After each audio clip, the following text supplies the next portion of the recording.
Christmas and happy holidays to all today.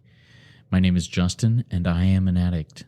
I've been actively working the steps of recovery since late September of 2013 and am grateful to be sober one day at a time thanks to my God, the steps, and the fellowship of other addicts.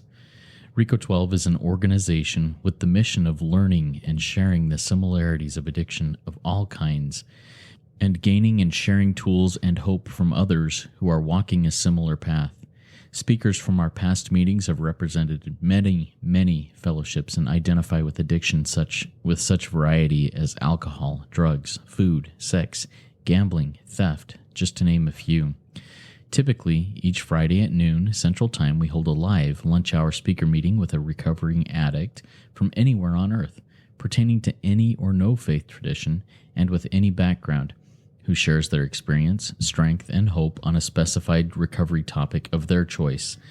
They share for 20 to 25 minutes on that topic, and then the live audience gets the opportunity to ask questions of that speaker for another 20 to 25 minutes.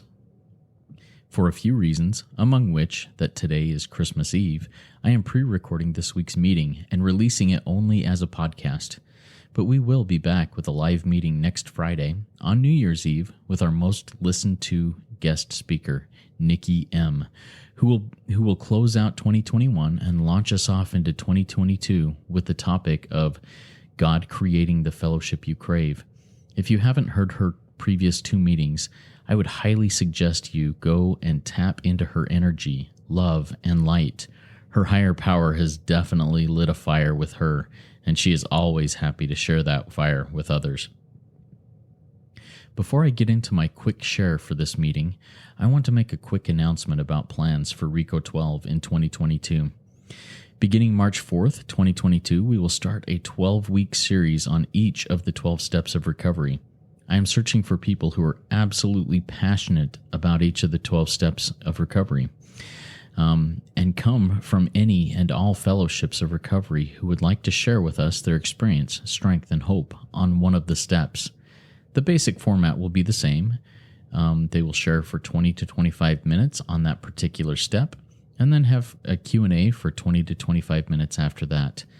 If you or someone in your fellowship is passionate about one of the steps of recovery and just seems to share about a particular step and the power of that step in their life or in your life, please consider reaching out to me at RECO12pod@gmail.com. That's RECO12pod @gmail.com, and we will discuss it and get it scheduled.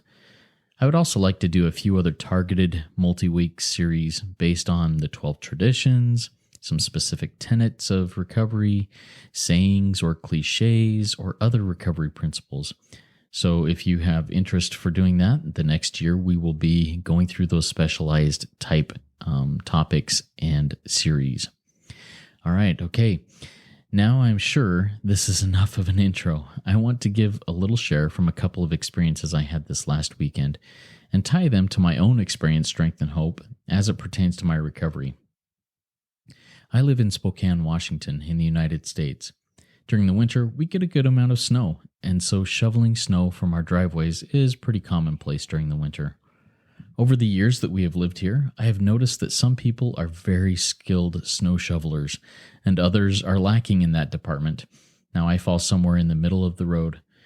My next-door neighbor was the most talented and fastest snow shoveler I have ever seen work. If we started our driveways at the same time, he would finish his in about 1/3 of the time it would take me, and his driveway would look like it had never even snowed. I don't recall ever seeing compressed snow where vehicles or footprints were on his driveway. He was truly an artist. Sadly, last January he passed away from complications due to COVID-19. He left behind his wife, who is still our next-door neighbor and an amazing woman. In his absence, the neighborhood is pitched in with yard work in the summer and snow removal in the winter. Last weekend, after doing my driveway, my wife and I decided to go and shovel the neighbors, so we got to work. This was an act of service. We should be finding joy and satisfaction in this process, but soon enough, as we were working hard, we both later reported that we had thoughts of, I'll bet that Ken is up there watching us and shaking his head that we are such bad snow shovelers and should be doing a better job for his widowed bride.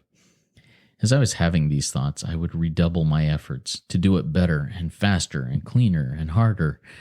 But I would look back after a pass across the driveway and see compressed snow in the shape and size of my boots and just beat myself up. While we weren't going to give up and just not finish because it wasn't perfect, I was pretty discouraged and I wasn't finding joy in serving because of that character defect of mine of perfectionism. As I thought more about it and started connecting with God to give over my character defect and to ask for a lesson in this, I did. I got a bit of a lesson. I was hearkened back to a time in my life, or to much of my life, in active addiction. That character defect of perfectionism raged throughout my life. I felt I had to put on a facade of perfection, of everything is good, even if inside I felt like the scum of the earth and the least worthy of any person on the earth. Most people, including those closest to me, thought I was the perfect boy, the golden child. But inside I was a wreck. The pressure to keep that image up was immense. I felt it from family, both immediate and extended, friends, adult leaders in my church community, teachers, bosses, etc. As I look back on it now, I know that it wasn't their fault. It was my own choices, decisions, and even wiring that was at fault for those expectations that I could never live up to honestly. In those times of perfectionism, the thought that would often cross my mind and that I would act on when I was less than perfect was, well, I already screwed that up. I may as well really enjoy myself and have some fun with this. And there I went on a binge that didn't stop until I was miserable and yet still not satiated. I figured that if I couldn't be absolutely perfect in every way, I may as well be absolutely destructive in every way. It had to be one way or the other in my mind. There was no middle ground. Now, as it pertains to shoveling snow, I had 3 concepts come to my mind after this remembrance of my character defect and much of my own history. Here they are. 1, availability. 2, capability. And 3, tools. My availability is the time I have that I can allot to a given activity. For example, do I have other commitments that limit my ability to shovel snow for someone else? My capability is the natural or practiced talent that I have for a given activity. Now, shoveling snow is a chore that I was not blessed with a natural ability for, nor with a real desire to really try to get better at it. And then my tools, the third, are what I have on hand, whether financial, material, or spiritual, that can help me accomplish a task. I recall that Ken had a shovel that he probably paid a relatively large amount of money for. Now, my snow shovel is cheap, and a cheap on-sale model, whatever was the cheapest that day when I went in to buy one. So, from my perspective, my availability was there. I had time to do the job. My capability was lacking a bit. It wasn't perfect, but it wasn't terrible. And the tools at my disposal were subpar. But my wife and I were sure giving it all we had with what we had. And, it was lacking. As I thought more about this, later on, the Christmas carol, The Little Drummer Boy, came to mind. If you aren't familiar, this song follows a little boy who, as the song goes, was invited to go and visit the baby Jesus. Everyone he went with had gifts to bring to Jesus, but this little boy, all he had was his little toy drum, and he knew how to play on that little toy drum.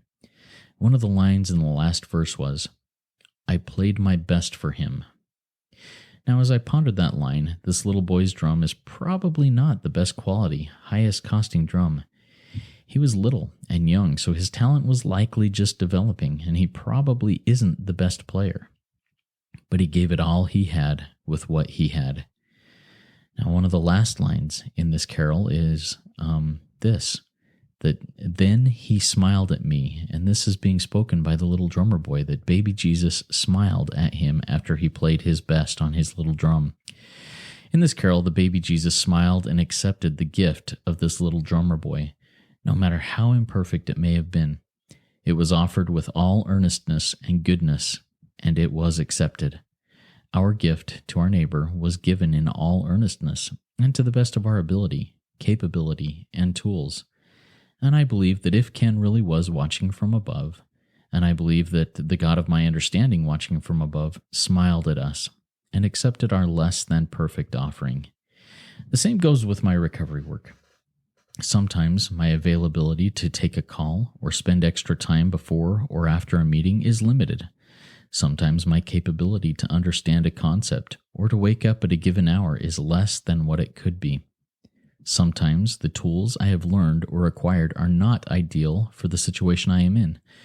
But if I recognize my imperfections for what they are, if I am honest about them and reach out to my God and to other fellows in the program and make contact, if I move forward and do the next good thing, then I believe that is enough for my God to keep me sober today. And I've proven him one day at a time over the last several years that he can and will keep me sober as I do those things, even if it is in a stumbling, bumbling manner and totally less than perfect.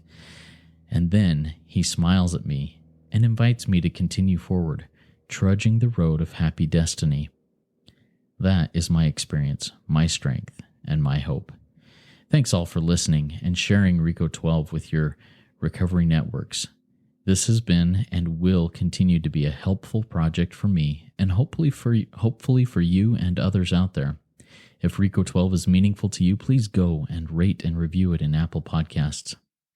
Once again, next week we will be hearing from Nikki M., and I am really looking forward to that again. I do wish you all a very Merry Christmas and a Happy Holidays from my family to yours. I'll now send us off into the rest of our day with my favorite sequence of recovery prayers, starting with the Serenity Prayer, moving directly into the Step 3 prayer, and finishing up with the Step 7 prayer. God, grant me the serenity to accept the things I cannot change, courage to change the things I can, and the wisdom to know the difference. God, I offer myself to Thee, to build with me and to do with me as Thou wilt. Relieve me of the bondage of self that I may better do Thy will. Take away my difficulties, that victory over them may bear witness to those I would help of Thy power, Thy love, and Thy way of life. My Creator, I am now willing that You should have all of me, good and bad. I pray that You now remove from me every single defect of character which stands in the way of my usefulness to You and my fellows. Grant me strength as I go out from here to do Your bidding. Thy will, not mine, be done. Amen. Keep coming back, everybody. It works when I work it, so work it. You are worth it.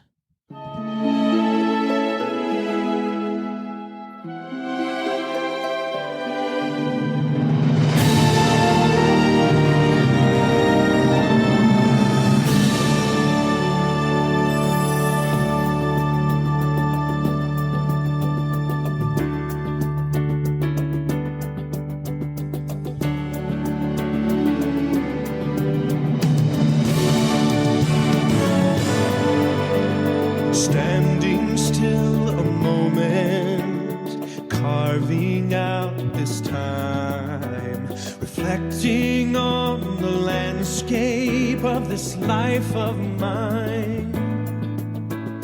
Peaks too high to conquer, streams too wide to cross, troughs too deep to walk through without incurring loss. Yet here I am, still standing tall, despite the rough terrain. One like me survived the storms and walked through wind and rain. Still standing, I will fight the good fight, still searching for glimmers of